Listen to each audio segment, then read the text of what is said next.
On this episode, I talk about piss poor things, double consumption, and my last 5 breaths in my life. You ask questions, and I answer them. This is the Ask GaryVee Show.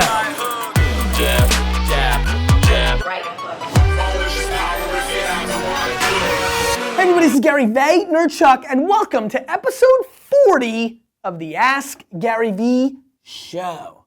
Otto asks, I like how you talk about execution in business. How do you prioritize which project to execute first? Otto, great question. By the way, real quick, thank you everybody for getting me to 40.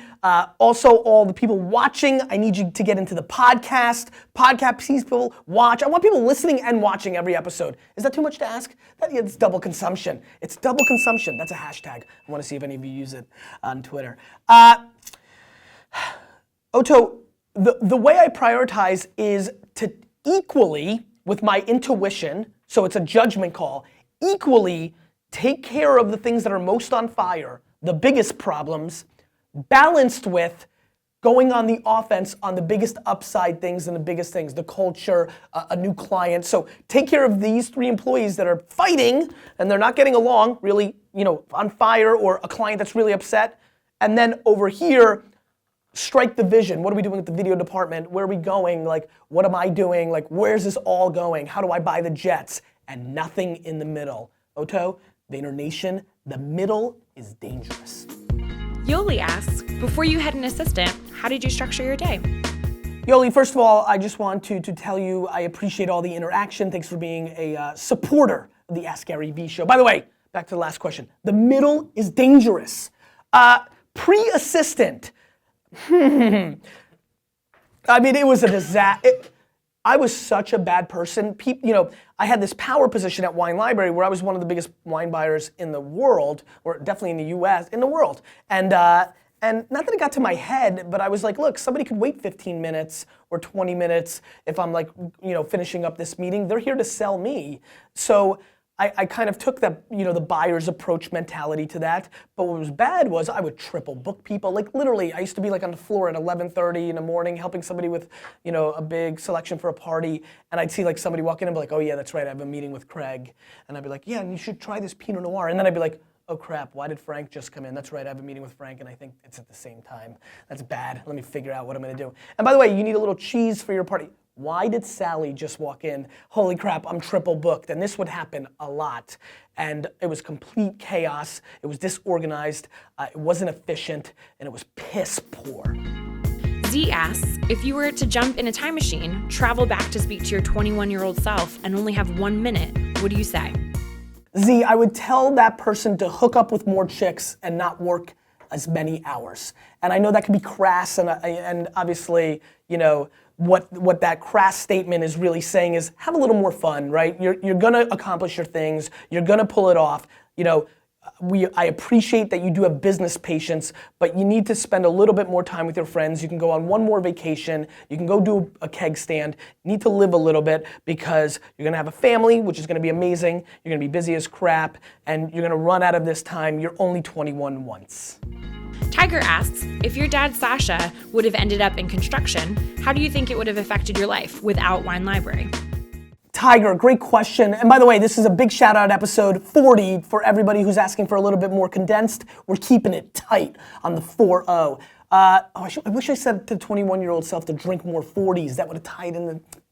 Anyway, Tiger, you know what? I think about this a lot. And I promised myself, and you guys have heard me talk about this, to be honest on this show, and this is tough for me to say.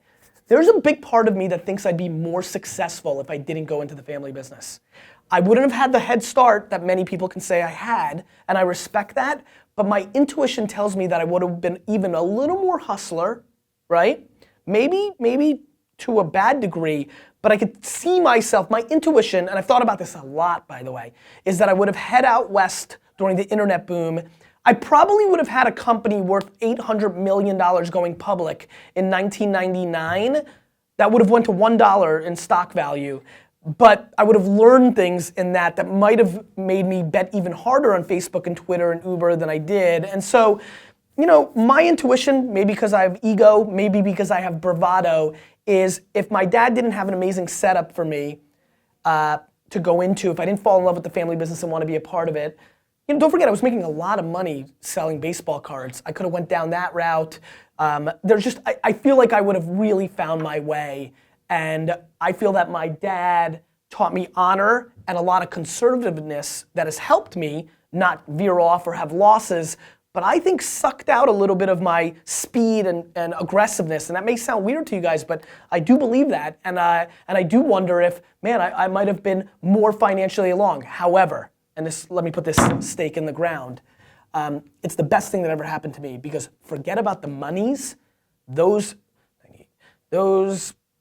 10 years specifically when I was full-time of spending that many hours with my dad, when I'm on my last breath, when I'm laying there and I'm dying, there's no question in my mind that those will be one of the 2 or 3 things, obviously all the things I'm about to have with my kids, and probably a selfish thing about how many Super Bowls I won, but like, those 10 years with my dad will definitely 100% be one of the final 5 thoughts as I die, and to me that is an incredible accomplishment and something I'm grateful for and very thankful for. My friends, thank you for watching episode 40, question of the day. This is a big one. If you're listening, if you're watching, you need to pass this on to the other Vayner Nation. I'm making this an iconic question. This is a 10-year question. Let me explain why. In the answers on YouTube, I want you to predict the amount of shows that the Ask GaryVee show will have all time.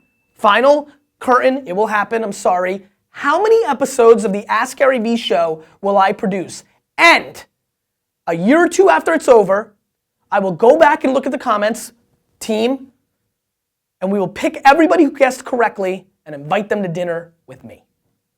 You keep asking me questions, I'll keep answering them. Oh crap, wait, subscribe! I need subscriptions because I can't push this many right hooks in social, so subscribe!